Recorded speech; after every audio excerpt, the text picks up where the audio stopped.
Hello बच्चों, स्वागत है सभी लोगों का आज के क्लास में। अगर आप क्लास 10th के स्टूडेंट हैं तो आपके लिए यह वीडियो बहुत ही इंपॉर्टेंट है। Very very important. आप लास्ट तक जरूर देखिएगा बुआ। इस क्लास में जैसे कि आप लोग बोर्ड पे देख रहे होंगे, लिखा भी हुआ है how to score 95 plus marks in science session 2026-27 TNB biology.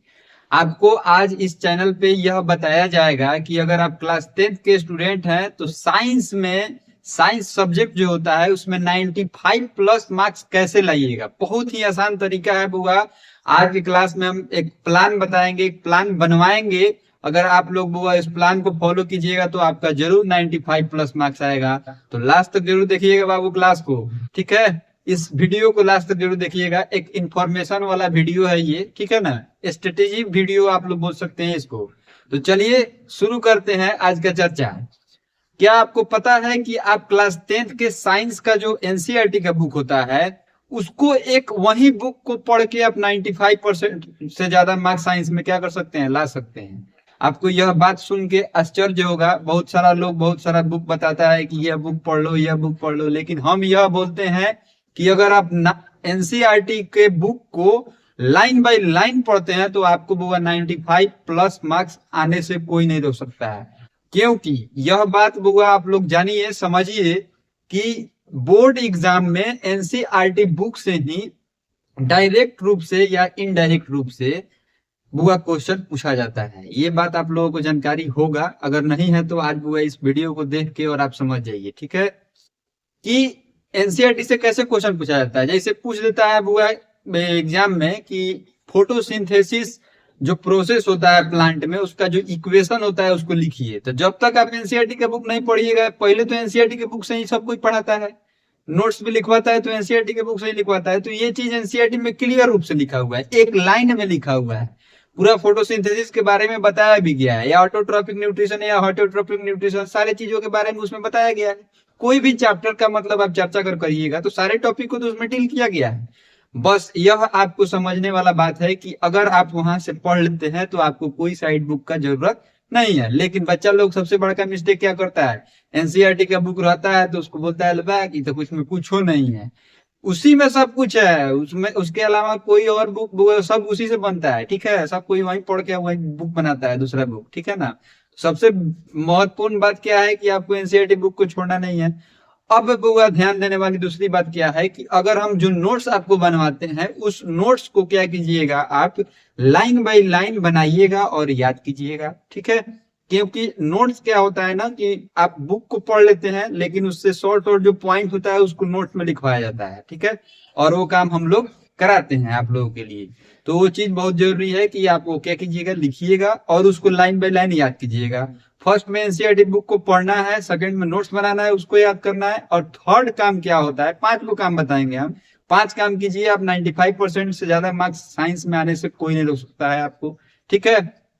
तीसरा काम क्या है कि आप जो नोट्स बनाए हैं उसमें क्या कीजिए, जो टॉपिक से मैं most VVI question, important question बताऊंगा उसको क्या करना है, उसमें लिखना है और उसको भी सॉल्व करना है, बनाना है, उसको याद करना है, ठीक है। ये नहीं से कि क्वेश्चन छोड़ देते हैं एग्जाम आएगा तब याद करेंगे, ऐसा कुछ नहीं होता है, ठीक है।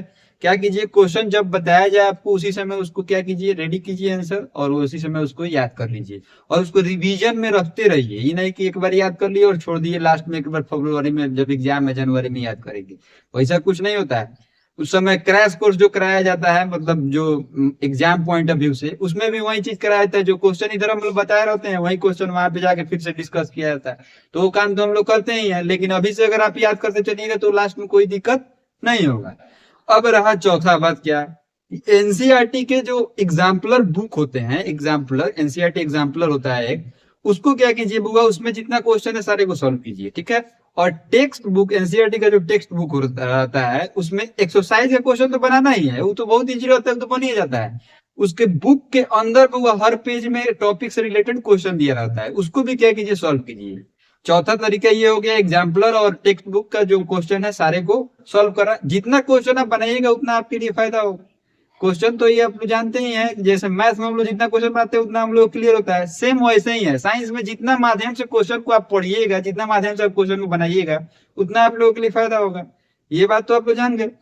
अब पांचवा लास्ट और पांचवा बात क्या हो गया कि आप लोग कोई भी डायग्राम, फिजिक्स का डायग्राम हो गया, न्यूमेरिकल हो गए, उसको स्किप करने का प्रयास नहीं कीजिए। न्यूमेरिकल थोड़ा सा डिफिकल्ट लगता है, समझने में थोड़ा सा टाइम लगता है, तो बच्चा लोग कहता है कि बाकी इसको छोड़ देते हैं। ऐसा कुछ गलती करने का प्रयास नहीं कीजिएगा।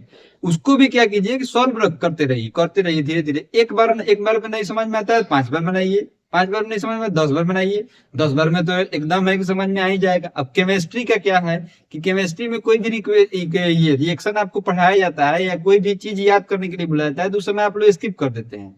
यही क्या होता है ना, माइंड सेट वहां पे आप लोग का चेंज हो जाता है कि आप उसको स्किप किए और लास्ट में जाके फिर क्या होगा कि आप पछताने लगे कि बाप रे समझ में नहीं आ रहा है, किंग होगा।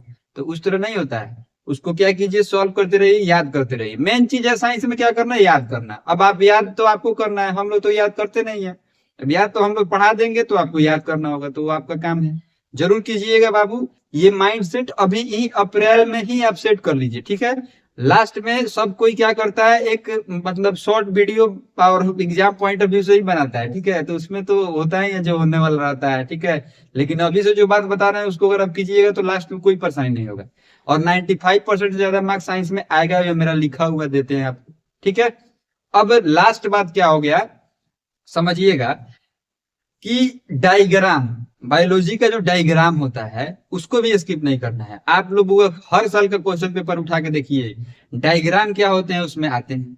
डायग्राम आता है कि नहीं, सारे बायोलॉजी के एग्जाम में डायग्राम पूछा जाता है, या ऑब्जेक्टिव में पूछे या सब्जेक्टिव में पूछे, कहीं पे भी पूछे, लेकिन डायग्राम पूछता है। बायोलॉजी में अगर पूरा फुल नंबर चाहिए, 27-28 नंबर क्वेश्चन आता है, तो डायग्राम पूरा रट जाइए, पूरा मतलब उसको बना के मतलब पूरा प्रैक्टिस रखिए, ठीक है। कोई भी क्वेश्चन पूछे उसमें डायग्राम अगर नहीं भी पूछता है तो उसको एक, अगर 2 नंबर 3 नंबर क्वेश्चन पूछता है तो उसमें डायग्राम बना दीजिएगा, तो क्या घटा है आपका टाइम। अगर आपके पास में है तो डायग्राम बना दीजिए, छोटा सा डायग्राम ऐसा बनाइए कि टीचर को समझ में आया और आपको समझ में आया। पूरा दुनिया को समझाने में क्या जरूरत है। चलिए अब एक और बात समझिएगा, प्रीवियस ईयर क्वेश्चन, तो इसको हम अभी नहीं बता रहे थे। प्रीवियस ईयर क्वेश्चन आप अगर एग्जाम्पलर और टेक्स्ट बुक का क्वेश्चन बना लेते हैं और जो क्वेश्चन हम लोग बताते हैं उसको भी अगर सॉल्व कर लेते हैं तो प्रीवियस ईयर क्वेश्चन का कोई जरूरत आपके लिए नहीं है। प्रीवियस ईयर क्वेश्चन भी हम लोग ही मतलब क्या करते हैं, बताते हैं आप लोगों को। जो इंपॉर्टेंट क्वेश्चन रहता है उसमें प्रीवियस ईयर ही क्वेश्चन रहता है। ये आप लोग सर्च कीजिएगा या कहीं पे भी खोजिएगा तो सारे क्वेश्चन प्रीवियस ईयर के ही रहते हैं। जो भी वीवीआई क्वेश्चन कोई भी बताता है, कोई भी प्लेटफॉर्म पे आप जाके देख लीजिए, कोई भी प्रीवियस ईयर क्वेश्चन बताते हैं, मतलब वेरी वेरी इंपॉर्टेंट क्वेश्चन बताते हैं, टॉप 10 क्वेश्चन बताते हैं, सारे प्रीवियस ईयर से ही उठा के लाते हैं, ठीक है। तो ये बात हम अभी बोल रहे हैं, तो आप लोग उस सारे चीजों को क्या कीजिएगा, माइंड में सेट कीजिए। और कोई नहीं रोक सकता है आपको वो 95% से ज्यादा मार्क्स लाने से, ठीक है। तो चलिए अब ये तो चीज आज की क्लास में हम लोग स्ट्रेटेजी समझे कि क्लास 10th में अगर साइंस में 95% मार्क्स लाना है तो आप कैसे कीजिए। ये सारे सब्जेक्ट के लिए भी फॉलो कर सकते हैं आप लोग, ठीक है। ये नहीं कि साइंस में केवल फॉलो कीजिएगा, ऐसे ही वो टॉपर बनता है, ठीक है। ऐसे ही टॉपर क्या होता है, बनता है। ये चीज आप लोगों को माइंड में सेट कर लेना है। जितने भी बुआ ज्यादा मार्क्स लाने वाले स्टूडेंट हैं उनसे जाके पूछ लीजिएगा वो क्या करते हैं, वो तो बताएंगे ही नहीं। लेकिन अगर आप उनका बुक उठा के देखिएगा तो एनसीईआरटी के सारे लाइन को अंडरलाइन किए होंगे, और जरूर उस लाइन के बारे में आप अगर उनसे पूछ दीजिएगा तो आपको जरूर बता देंगे कि इस लाइन का मतलब क्या होता है। तो ये काम आप भी चालू कीजिए, तो आप भी एक दिन टॉपर बन सकते हैं। आप भी बनिएगा। 2027 का जो एग्जाम है उसमें मैं बनवाऊंगा आपको टॉपर, अगर आप मेरा बात मान लिए तो, ठीक है। चलिए मिलते हैं अगले क्लास में, तब तक के लिए आप लोग अपना बहुत ख्याल रखिएगा। और वीडियो आज का बहुत अच्छा लगा हो या अच्छा लगा हो तो लाइक जरूर कीजिएगा। कोई भी कंफ्यूजन हो तो आप लोग कमेंट में जरूर पूछ लीजिएगा, ठीक है।